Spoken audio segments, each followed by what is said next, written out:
Ikot tayo sa ating taniman ng tundan na saging. Ayan tundan yan. Ikutin natin. Ito ang tinatawag na intercropping. Ang crops natin dito ay main crops natin is yung tundan na saging. Yan. Ayan may bunga na. Tapos yung subcrops natin yung meron tayong okra. Ayan. Okra, kalabasa, tsaka mais para doble ang kita. Tara, baba tayo.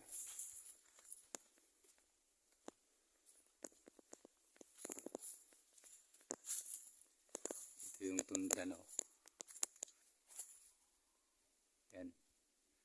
May bunga na, tanggalin natin yung ito. Tika muna.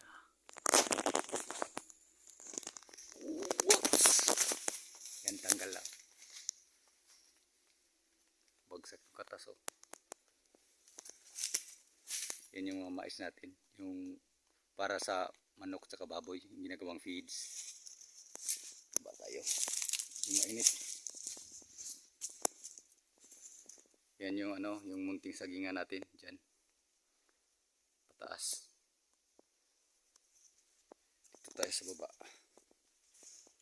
Ikot tayo, ikot. Yan. Actually, 3 beses na ako nag-harvest ng mais.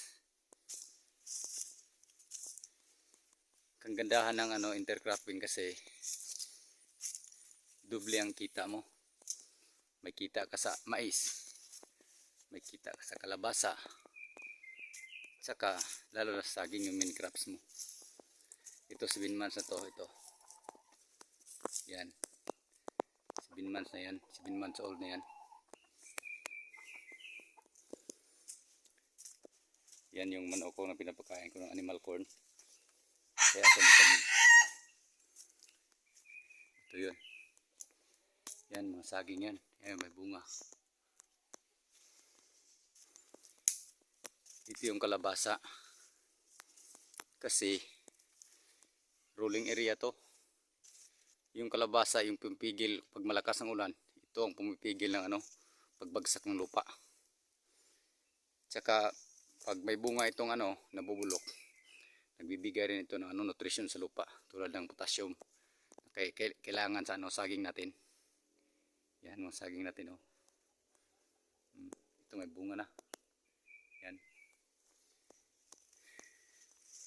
Ito 8 months na ito yung tinanim yan.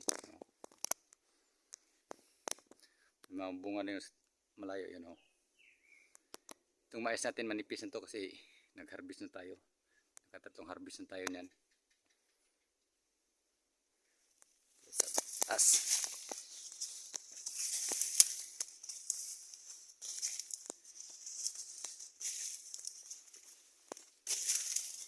Kasi pag puro lang saging tayo, pag malakas yung ulan, tinatangay yung lupa sa baba. Kaya mas minabuti pa maglagay tayo ng mga subcrops tulad ng kalabasa. Yan. Para hindi ganong dumami yung damo. Ito may kalabasa na yan. Lahat ito may kalabasa na. Itong mais na to, pwede pa 2 harvest nito. Inuna ko lang yung mga mas matanda na. Ito tanggalin natin to. Pagkain na rin to ng